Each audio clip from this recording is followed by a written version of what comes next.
kembali lagi dengan aku Nisa Ria di program Talk and Chill yang pastinya kita bakalan ngupas tuntas problematika aset digital.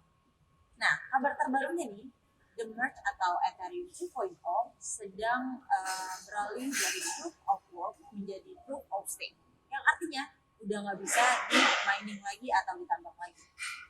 Ngomong-ngomong tentang penambangan, kalian udah tahu belum sih kalau kripto itu bisa ditambang? Bukan cuma batu bara, berlian, emas, tapi kripto juga bisa ditambang loh guys. Biar lebih jelasnya lagi nih, Misal bakalan menghadirkan seseorang yang berpengalaman di bidang pertambangan kripto. Langsung aja ya, biar gak perlu lama-lama. Kita panggilkan Mr. M. Halo Halo. Kak Michelle, halo teman-teman. Gimana kabarnya? Baik. Masih sering mining? Oke. Apa? Saat ini sih mesin sedang dimatikan ya, karena kita masih research atau mencari kira-kira alternatif selain Ethereum yang profit itu apa. Terus awal mulanya sebenarnya gimana sih bisa mining itu? Oke. Tertarik oleh dunia mining ini? Berawal dari tahun 2014 ya. Jika itu emang belum banyak membicarakan digital ya, tapi sempat lihat juga ada Bitcoin waktu itu seliweran internet. Dan market juga masih belum banyak ya. Iya. Ternyata nih ada harganya seperti itu. Dan kebetulan juga seneng nih dengan hardware gitu, komputer. Setelah itu dibaca-baca, dicari-cari, ternyata bisa menggunakan komputer. Nah, mulai dari situlah mulai belajar, mencari tutorial bagaimana caranya, dan mulai starting di tahun 2016. Ya, udah start di 2016. Tapi ngomong-ngomong tentang pertambangan kripto nih, banyak user digital exchange ID nih nggak tahu apa sih itu mining, bisa dijelasin nggak ya? Oke. Mining itu adalah salah satu melakukan pemecahan algoritma. Jadi ada algoritma tertentu yang kita pecahkan biasanya di mesin itu, yang biasanya itu disebut validator sih. Validator. Nah, jadi kalau misalnya kayak simpelnya kita mau ngirim koin ke teman, itu validator. Nah, validator itu adalah yang melaksanakan mesin-mesin mining itu. Nah, setelah mesin-mesin itu melakukan tugasnya, kita akan diberikan reward. Nah, reward itu berupa koin yang kita dapat itu bisa kita ambil atau kita dapatkan ke wallet kita. Itu kurang lebih sekitar 24 jam sekali. Sekitar 24 jam Ya. sekali. Kenapa sih aset digital itu bisa di mining? Soalnya kan yang kita tahu cuma trading, dijual belikan. Bisa dijelasin nggak ya, Mister? Oke, jadi gini, ini meluruskan dulu ya. Jadi nggak semuanya aset digital itu bisa di mining atau aset digital itu bisa di mining, nggak semuanya. Jadi kita lihat dulu dia menggunakan proof of work atau proof of stake. Kalau dia menggunakan proof of work, artinya bisa di mining atau ditambang. Gitu. Kalau proof of stake biasanya di staking ya? Iya, Oh, betul. oke. Nah, kelebihan dari mining itu apa ya dibandingkan trading? Jadi kalau trading itu kan transaksi jual beli ya di market gitu, kita beli terus jual. Kalau mining itu adalah kita menjalankan salah satu aktivitas memecahkan algoritma, lalu kita akan diberikan reward berupa koin. Nah, kelebihannya itu ya kita memiliki koin setiap hari gitu, karena dapat reward setiap harinya. Berarti mendapatkan koin setiap harinya Ya. kalau menjalankan mining tersebut, Ya, dalam betul. penambangan itu. Betul. Nah, tapi kalau ngomongin kelebihan nih, pasti kan ada kekurangannya ya. Oke. Nah, tapi kekurangan dari mining itu apa ya? Oke, kalau kekurangan atau kelemahan mining itu dibanding trading ya. Kalau trading kan mungkin kita beli di harga rendah, niatnya mau dijual di harga tinggi, tapi dia malah turun kan kita bisa hold. Iya. Jadi kita bisa jual nanti pas harga tinggi dong. Tapi kalau mining kan kita menghasilkan koin itu terus-terusan, dan untuk menghasilkan koin itu kan kita butuh biaya operasional dong, kayak listrik, operator, terus kita juga harus memikirkan perangkat kita yang kita beli tadi harus buru-buru balik modal dong. Nah, ketika koin itu kita dapat, terus harga itu turun, mau nggak mau kan kita jual dengan harga rendah untuk menutupi biaya operasional tadi. Nah, itulah kerugiannya si mining. Kalau misalnya lagi turun, nggak bisa menutupi harga operasionalnya berarti ya? Tapi tetap mau tidak mau tetap harus kita jual, karena kita harus menggaji operator, kita harus bayar listrik gitu. Jadi keuntungannya tidak maksimal kalau di harga lagi turun. Oke. Nah, pertanyaan selanjutnya nih ya, mekanisme mining tuh kayak gimana sih, dan alat-alat yang dibutuhkan tuh apa aja ya sebenarnya? Oke, jadi sebenarnya mekanisme begini ya. Orang lihat ribet ya, wah terlalu rumit. Sebenarnya itu ada mesin dinyalain 24 jam, kita pasang wallet, terus ada script tertentu, nah itu akan berjalan selama 24 jam. Nah, itu sebenarnya dia melakukan validator untuk mengapprove koin-koin transfer koin gitu. Nah, itu kita akan mendapatkan reward berupa koin seperti itu. Nah, mekanismenya seperti gini, mekanisme sistemnya seperti itu, tetapi caranya untuk main itu simpel sebenarnya ya. Jadi kita cari dulu hardware-nya. Kalau itu ada dua ya, kalau tidak salah saat ini teman-teman di luar sana pakai dua mesin. Yang pertama itu pakai ASIC miner, ya yang kedua itu pakai miner rig miner lah, rig mining lah bahasanya ya.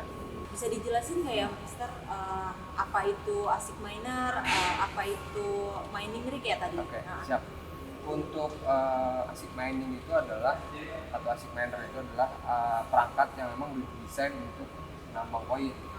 Jadi dari pabrik sudah ada bentuknya, tinggal kita beli, setelah itu kita jalankan, nggak nyalain aja, masukin wallet, selesai. Ntar 24 jam per 24 jam kita akan mendapatkan reward berupa koin.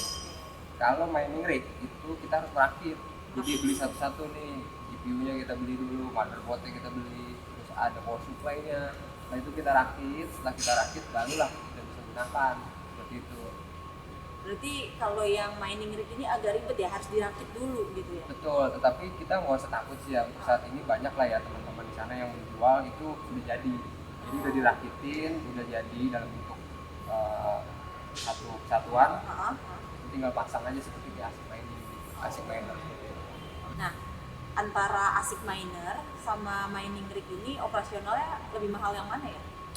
Oke, kita bicara jangan operasional dulu ya. Perbedaannya Ya, deh. perbedaannya dulu. Nah, perbedaannya ASIC miner dengan mining rig itu, yang pertama adalah ASIC miner itu emang diperuntukkan untuk menambang koin. Ya. Sedangkan mining itu sebenarnya adalah perangkat komputer yang kita gunakan untuk menambang koin. Itu. Lalu kalau dibandingkan ya, sekarang kita dibandingkan, lebih efisien menggunakan ASIC miner. Nah, kenapa? Karena dia itu pertama khasnya tinggi. Jadi penilaian dari dapat banyaknya koin atau tidaknya itu tergantung dari hash atau kecepatan. Menurutnya hash, kalau hashnya tinggi berarti kita akan mendapat koin lebih banyak ketimbang hash yang rendah. Nah, kalau pakai ASIC miner itu biaya operasional rendah karena apa? Listriknya murah, karena dia wattnya itu sekitar 1300, tapi dengan hash yang mungkin sekitar 60 lah gitu anggap ya. Tapi dengan mining rig kita dapat 1300 itu kecepatannya hanya dapat sekitar mungkin 30. Oh, setengahnya ya Ya, berarti? atau bahkan 20 seperti itu. Jauh ternyata. Ya, lumayan. Itulah perbedaannya antara ASIC miner dan rig mining. Nah, sekarang tuh ngomongin operasionalnya nih lebih mahal yang mana? Nah, kan tadi udah diinfokan bahwa operasionalnya jelas lebih mahal mining rig ketimbang ASIC miner. Tetapi dibalik lagi itu punya kelebihan, pasti ada kekurangan dong. Nah, ASIC mining itu atau ASIC miner itu kekurangannya adalah dia itu hanya support di algoritma tertentu. Jadi kalau kita udah mining di algoritma itu, ya udah di situ terus. Nanti kalau misalnya harga itu koin turun, kita nggak bisa pindah, harus dengan algoritma itu tadi. Tapi kalau dengan rig mining itu algoritmanya fleksibel, kita bisa pindah-pindah nih dari koin ini koin yang lainnya seperti itu. Untuk kisaran harganya berapa ya? Sebenarnya harga itu yang menentukan harga itu adalah kecepatannya. Nah, jadi kalau kayak mining rig atau ASIC miner itu jelas lebih murah sebenarnya di mining rig. Mining rig? Ya, mining itu lebih murah karena kan sebenarnya itu part komputer ya, lebih murah. Kalau ini kan didesain untuk menambang koin, jadi harga lebih tinggi. Kalau untuk ASIC miner itu kisaran harga 50 juta sampai 100 jutaan. Tapi kalau untuk mining rig itu mungkin di bawah 50 juta itu udah dapat sih. Tapi hash rate-nya juga nggak tinggi. Anda nggak mengkhianati kualitas ya? Nah, pertanyaan terakhir ya Mister ya. Bitcoin kan sekarang semakin banyak yang nambang, berarti semakin dikit juga reward yang didapat ya? Betul. Dan kabarnya nih, Ethereum kan lagi proses menjadi the merge atau proses dari proof of work menjadi proof of stake, yang artinya kan udah nggak bisa ditambang lagi. Ya. Nah, ada nggak sih alternatif koin lainnya yang lebih murah yang bisa ditambang juga biar si miners ini nih masih bisa nambang koin gitu? Nah, jadi gini ya, mungkin teman-teman banyak yang sudah membeli alatnya Oh, mahal-mahal, sekarang pusing nih. Waduh, mau nambang Ethereum udah sulit nih, udah nggak bisa kayaknya ke depannya gimana nih. Gitu ya. Jadi nggak perlu takut ya teman-teman. Kalau tadi menggunakan ASIC miner berarti kita harus cari algoritma yang sama. Tapi kalau menggunakan mining rate itu banyak tuh. Salah satunya Raven, terus Ethereum Classic, ada Cosmos, ada Viro. Kalau nggak salah itu juga baru-baru di listing di Digital Exchange. iya, iya. Kebetulan saya juga teman-teman saya kemarin menjual di sana. Oh, menjual di Ya, Digital Exchange. Dari mereka menambah Ethereum terus pindah ke Raven kan. Terus dikirim lah ke DEX Digital Exchange tadi itu bisa dan dijual di sana sih seperti itu.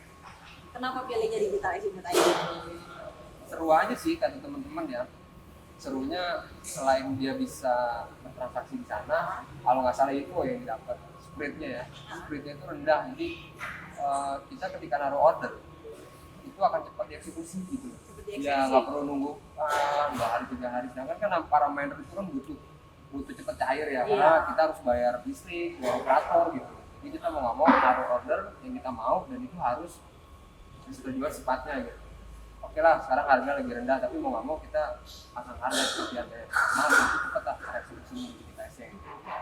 Mau ngasih tahu aja nih ya guys, spread di digitalexchange.id atau gap harga itu sekitar 20.000 sampai 30.000 lah, nggak terlalu jauh. Wah, baru tahu nih misal tentang mining. Nah, abis ini kayaknya misal mau coba mining deh.